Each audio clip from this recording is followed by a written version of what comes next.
September 26th, 2022. The Baltic Sea is cold, dark, and seemingly at peace. But 70 meters beneath the surface, the silence is about to be shattered by an act of violence that will change the course of modern history. At 2:03 a.m., seismologists in Denmark and Sweden detect a massive spike on their sensors. It isn't an earthquake, it's a rhythmic, artificial tremor. Within hours, the surface of the ocean begins to boil. A massive plume of methane gas, over half a mile wide, erupts into the sky. The Nord Stream pipelines, the multi-billion-dollar steel arteries connecting Russia's gas fields to the heart of Europe, have been severed. This wasn't an accident. This wasn't a structural failure. The sheer force required to tear through 4-inch thick steel, reinforced with concrete, points to only one thing: military-grade sabotage.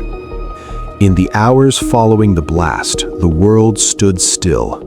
Europe was plunged into an energy crisis, while the greatest powers on Earth began a frantic game of finger-pointing. But as the surface bubbles settled, a new war began, a war of forensics. How do you pull off the most complex underwater heist in history without being seen? How do you plant hundreds of kilograms of explosives in one of the most heavily monitored seas on the planet? Welcome to Trench Waters. Today, we are diving into the forensic debris of the Nord Stream pipelines to uncover the secrets buried in the silt and to ask the question the world is still afraid to answer: who actually pulled the trigger? The evidence is there, if you know where to look.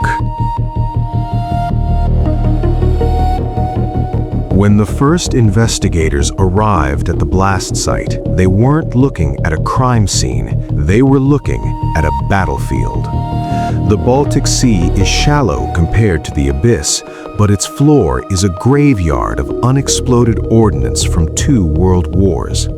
Finding fresh evidence here is like looking for a needle in a field of needles. To solve the mystery, specialized ROVs, or remotely operated vehicles, were deployed.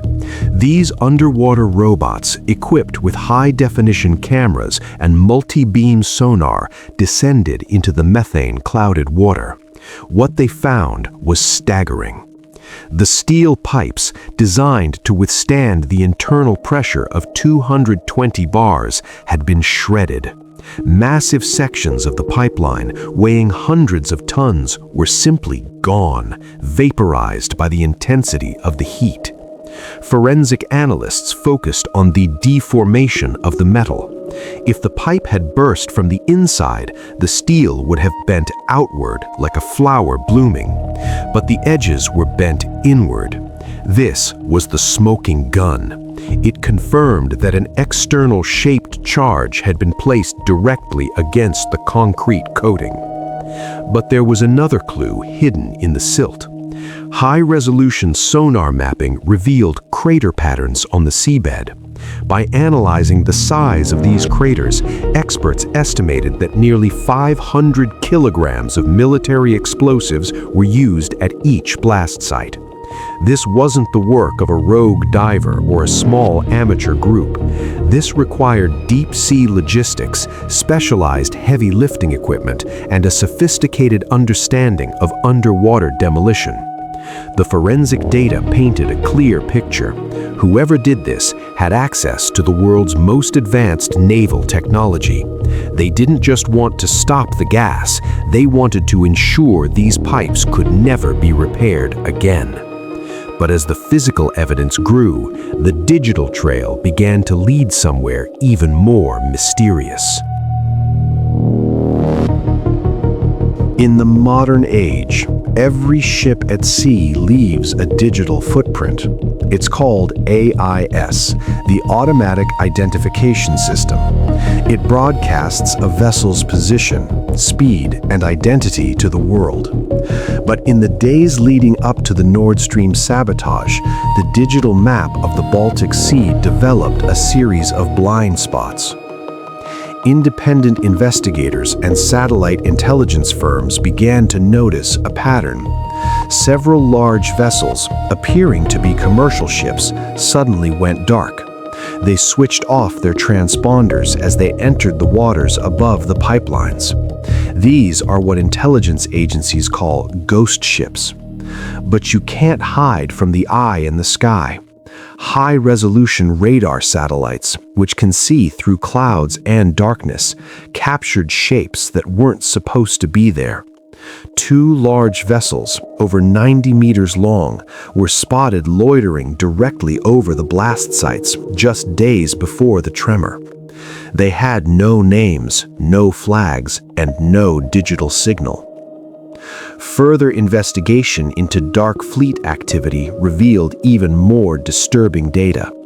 Some of these vessels were tracked back to naval ports specializing in underwater engineering and special missions. They weren't there to fish, and they weren't there for trade.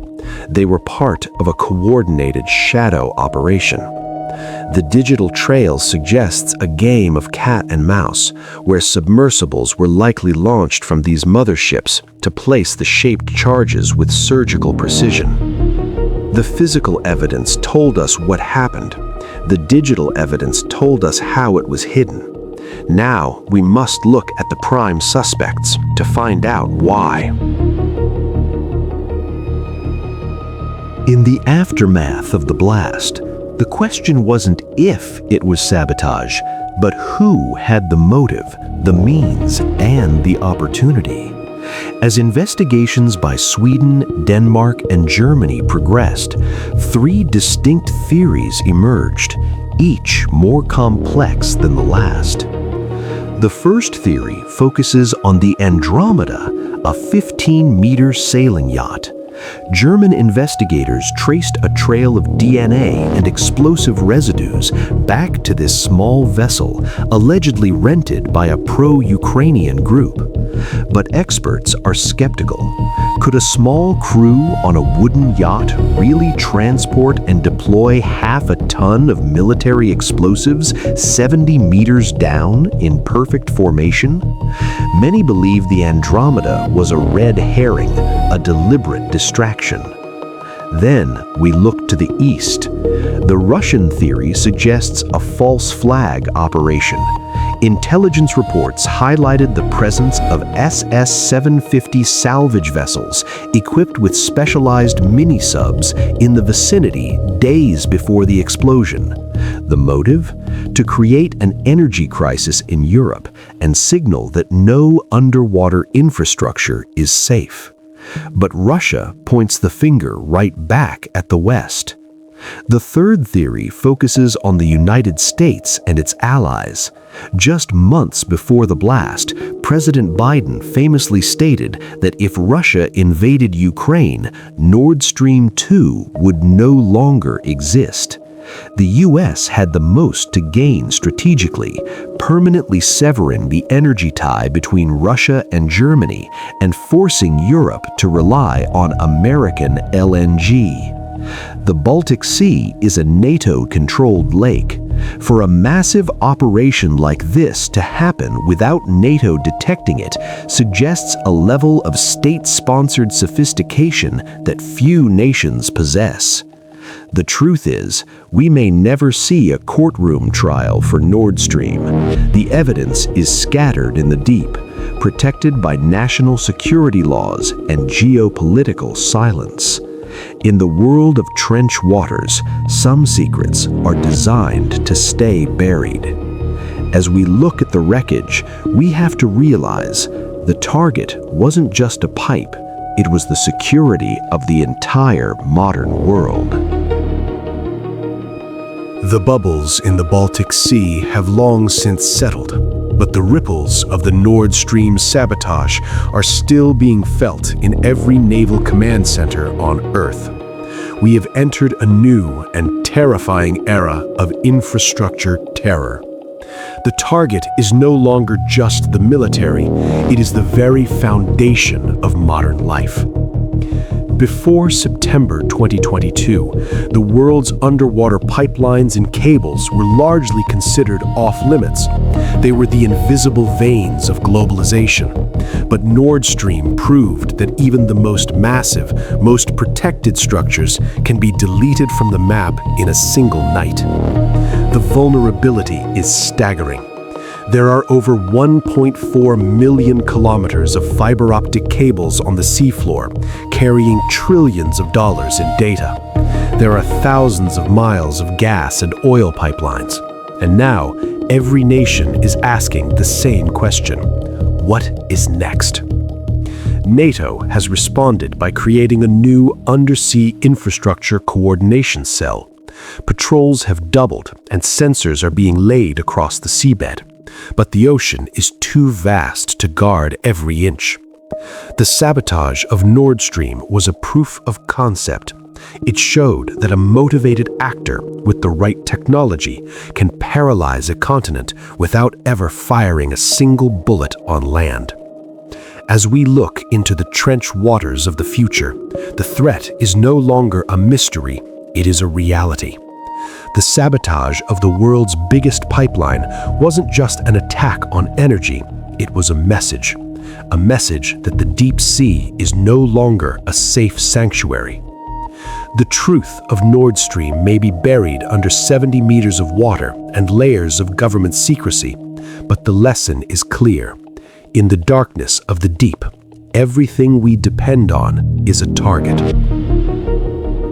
If you want to see more forensic deep dives into the world's most classified mysteries, make sure to like this video and subscribe to Trench Waters. Your support allows us to continue investigating the truths buried beneath the waves. Turn on the notification bell so you're the first to know when we return to the abyss. Until next time, look past the surface and stay vigilant. Thank you for watching.